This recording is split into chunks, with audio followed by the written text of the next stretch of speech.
He's compromised. This is 2.0. No, he's not compromised. He's just smart. He's smarter than the average neo-Nazi. What do you mean?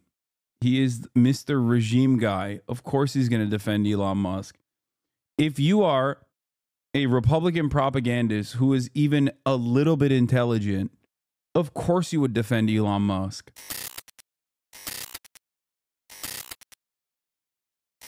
Look at what Ozempic has done to this dude. And so to me, when I look at Elon Musk X feed, I mean, it basically 95% of it sounds like I wrote it.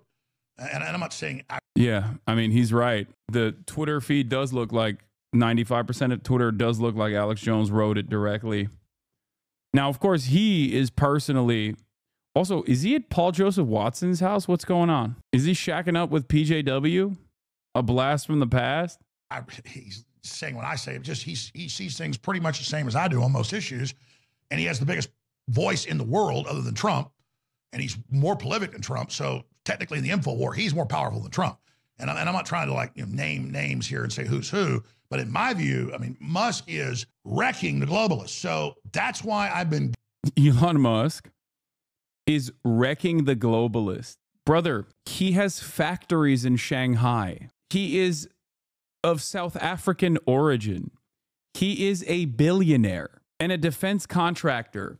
He has Neuralink, a company tasked with finding a way to directly microchip American brains. How can you call yourself a conspiracy theorist and think that a man whose brother is closely associated with Jeffrey Epstein, who is the most powerful and the wealthiest billionaire on the planet, is actually fighting against the globalists and not directly the globalists? I just want to remind you guys, this is something I talk about quite a bit, okay? Republicans do not have the capacity to be universally cynical. You can be the guy, the very definition of like a satanic pedophile vampire, but as long as you're like, I am your guy, I love the Republican Party, I want Republicans to win, I'm a patriot, they will turn around and say, no, that's our guy. He's defending our rights. He's fighting against the globalists. What do you mean? The term means nothing, okay? The term means absolutely nothing if you are deploying against whoever you think is, I don't know, on board with the global homosexual agenda and not the likes of Elon Musk. Gushing over his transformation in the last 3.5 years is because he's doing irrevocable harm to their agenda. And I'm going to go over some of the good things he's done. But that said, a lot of people have wanted me to attack Musk, and most people just do it for attention, or they're jealous or whatever. And they just want to act like they're the holiest of the free speech people. And most of the time I can't even understand what they're talking about. I mean, it's the same principle behind, on the one hand, voting for Donald Trump because he's going to root out corruption and eliminate it. Okay. Well, you know, he basically creates larger swamp monsters that come from the exact same places that Americans are supposed to despise. But those are our billionaires. Those are our bad guys. So they're working for us. It's just like these people are super duped. That's it.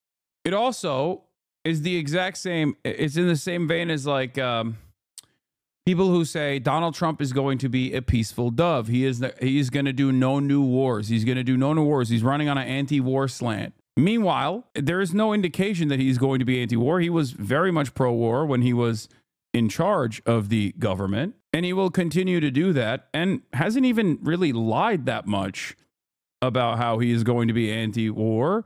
He has said he wants to bomb the cartels, for example. And of course, the Fourth Estate will do what they're supposed to do and probably create reasonable ground for Trump's inevitable bombing campaign of cartel positions in Mexico by talking about how dangerous the cartels are for the safety and security of Americans. Donald Trump has also been talking about invading and annexing Canada. Donald Trump is talking about escalating tensions with Iran.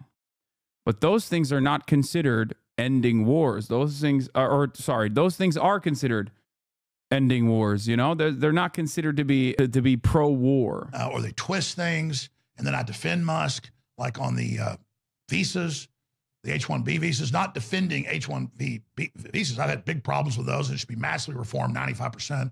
And I mean, I'm the same as Steve Bannon on that. We need a moratorium till, you know, the country's turned around, all the rest of this stuff. We need to get Americans jobs. But I just simply said, Musk has always been for these visas for skilled workers that he needs. And you can get mad at him for that, but he was the big game changer. And probably couldn't have made it past the fraud without him. I mean, let's not lie about that. And so flipping out and saying that Elon Musk has flip-flopped or stabbed people in the back, I said, that's crap. And a lot of people went, oh, my God, you're for open borders now. Yeah, right. I just simply said, hey, on that issue or whatever, separate from the issue itself, when you knew what he was for. He's compromised. This is 2.0. No, he's not compromised. He's just smart. He's smarter than the average neo-Nazi. What do you mean? He is Mr. Regime guy. Of course he's going to defend Elon Musk. If you are a Republican propagandist who is even a little bit intelligent, of course you would defend Elon Musk. Why wouldn't you? He's given you an entire social media platform where you can do an endless amount of neo-Nazi agitation. So yeah, of course Alex Jones is going to defend Elon Musk here. Elon Musk could say anything and everything. Elon Musk tomorrow could be like, I want to do the woke agenda. I want to do gay woke agenda. And Alex Jones will still find a way to just be like, oh, he's just joking. Remember, he's done a lot. He's done a lot for the movement. And he's not wrong. He's not wrong. These people that are attacking Elon Musk are, you know, kind of ridiculous if they're actually on board with the right-wing movement. Elon Musk has granted them many benefits. So I get why he's defending Elon Musk, regardless of what Elon Musk is saying about H-1B visas, regardless of what Alex Jones' own personal opinion is. On that, what is the point of flipping out and behaving like it's something else? But I want to be clear. When I get into this next hour, I'm going to spend an hour on censorship and where it is and where it's going. I am not going to sit here and experience, and I'm going to wait and see. But just first looks, usually when you have a lot of knowledge, it sounds like fake news because you can define fake news however you want. So it's whoever's defining things is basically saying they're the arbiter of reality. So who defines what's negative? And I can say that obviously when you look at Elon Musk's feed, according to how the left would define something negative, he's criticizing world government. He's criticizing the death cult and depopulation, doing an excellent job. He's criticizing the attempts for post-industrial world and saying we need to keep fossil fuels. The gravest threat to the established order of business will never be, by those who have power, by the way, will never be the neo-Nazi movement, will never be the right-wing reactionary fascist conspiracy theorists.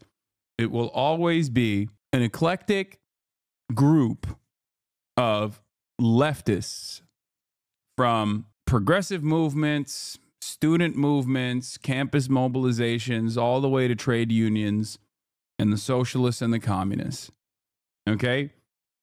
These guys know where their bread is buttered. They know not to disrupt too much. They will sometimes engage in disruptive sentiment, attacking the established hierarchy, but only as a way to get their credibility up. Only as a way to say, like, no, you don't understand. I am actually kind of disruptive. Every now and then, maybe there'll be even something about Israel, right? But ultimately, they know not to rock the boat because their overarching goal is to just have proximity to power. And the larger goal for the likes of the Ben Shapiros of the world, for example, is almost always to engage in divisive commentary with the exclusive purpose of trying to make you not pay attention to the actual systematic violence that you are experiencing on a daily basis. Systems of cruelty, oppression, subjugation, and those who control the levers of power. This is precisely the reason why they will turn around and defend the likes of Elon Musk. Billionaires like Elon Musk are the good guys, while simultaneously claim that other billionaires who are the bad guys are actually doing things that Elon Musk is literally doing. They're microchipping you. They're putting microchips. It's like, but Elon Musk is a good billionaire, even though he has a microchip company who's working to put a microchip in everyone's brains. You know? Yes, poopy pee-pee man, like me, a person who has a firm grip on the levers of power. He is criticizing the poison shot, the open borders, and devastating it. He is exposing the giant child kidnapping rings in England when they're saying it's upwards of 1 million children raped, disappeared, some killed.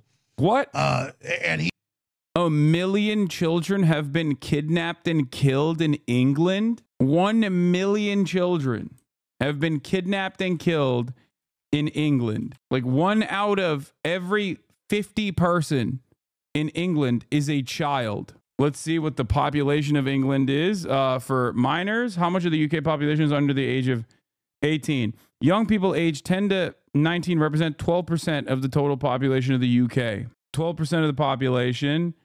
Where children, the population of children is 14 million. Okay. Population age under the age of 18 is 23 million. So 1 in every 23 child has been kidnapped in England. 1 out of 23. Like, you go to school in England, you know, at least one of your classmates has been kidnapped. At least. That's amazing. He's going after the unelected EU. He's getting all these great people elected. I mean, we're all doing it together, but I mean, there's like a pie of the populace in any country and influence internationally. I mean, Elon Musk is like 30% of the effect, if I had to be dead reckon. I mean, he's ramming us over the top. And so I get giddy because my goal is not to kiss Elon Musk ass. Oh, they're just finding out about Jimmy Savile. Oh, my God. Uh-oh. He's about to find out who the chief prosecutor was at the time. I can't look away. Uh-oh. BBC shielded one of Britain's worst pedophiles, Jimmy Savile. Jimmy Savile, once a BBC icon, was revealed as one of the UK's worst pedophiles. Wait till you find out who else was also aligned with Jimmy Savile. Like, who put him in such a who put him in such a prominent position. Oh, that's right. Margaret Thatcher lobbied for Savile knighthood despite warnings. Senior civil servants repeatedly warned Margaret Thatcher about the risks of giving Jimmy Savile a knighthood in the 1980s, one describing the broadcaster as a strange and complex man. Or the royal family, as a matter of fact. Jimmy Savile, all right, England's most notorious pedophile, was firmly planted within the halls of the elite. And he wasn't even just a notorious pedophile. He sexually assaulted babies all the way up to the elderly. Okay? Yes, he was also a necrophile. One of the most evil people on the planet, like individually. Yes. One of the most evil people on the planet. Okay, here, I'm going to give you one example. Okay? I'm going to give you just one example, which will help you understand exactly how evil he was. Jimmy Savile, as one of the most famous television personalities of his time, was a serial philanthropist. He even rebuilt the paralysis wing of one of these famous hospitals in England, I believe, right? In the UK somewhere. Okay, he built that hospital, and he had direct access to the patients at Stoke Mandeville Hospital, thank you, where he would go and sexually abuse and assault people who were paralyzed from the neck down in the paralysis wing that he built of the hospital. And he did this for decades. If there is truly someone who is, a devil incarnate, hell on earth, it was Jimmy Savile, a man who was firmly planted within the halls of the English elite. This whole isn't he a paedophile line, basically? Yes. How do they know whether I am or not? How does anybody know whether I am? Nobody knows whether I am or not. I know I am. Jimmy, are you a paedophile? Yes. Okay, dude, come on. They clipped it. They clipped it to. But yeah, this person is talking about how Keir Starmer was the head of the CPS when the investigation was dropped in 2009. Yes. And yes, Stoke Mandeville was a pre-existing hospital. He just funded the paralysis wing with Thatcher's help, just to be clear. Yes, that's what I was saying. He funded and rebuilt the paralysis wing of the hospital. And he would spend a lot of time in the paralysis wing of the hospital, straight up sexually assaulting the victims, sexually assaulting those who were staying at the paralysis wing of the hospital that he had built. Keir Starmer was one of the people responsible for, not investigating him. Wait till Elon Musk figures that out. Oh boy. My goal is to defeat the New World Order. And that's what I've been, trying to explain forever here. Got a new earpiece. Oh man. Just a moral rot. More than 650 victims, by the way. Wait, so what's important? What's so important about him figuring it out? Elon Musk has been landing a lot of blows against the labor admin, Keir Starmer specifically. The problem is there's a lot that you can make fun of Keir Starmer on or criticize his incompetence on. Elon Musk will inevitably use that once he figures that out to, attack Keir Starmer further. Now, when Elon Musk is attacking Keir Starmer, it's a little bit different than someone like myself criticizing Keir Starmer. Elon Musk is attacking Keir Starmer because he wants the Reform Party to control the UK government. The irony, of course, is that the new Labour administration is doing that to themselves already. And yes, as much as I would like to hit Keir Starmer on this issue as well, the link between Starmer and the Savile case is super blurry. There's no significant evidence that he knew how bad it was. A lot was kept from him by the Tory government at the time. So in the interest of fairness, I do not know if Keir Starmer understood the many crimes of Jimmy Savile and then chose to protect him, or if he simply did not know. I don't know. I'm saying I don't know. I don't know.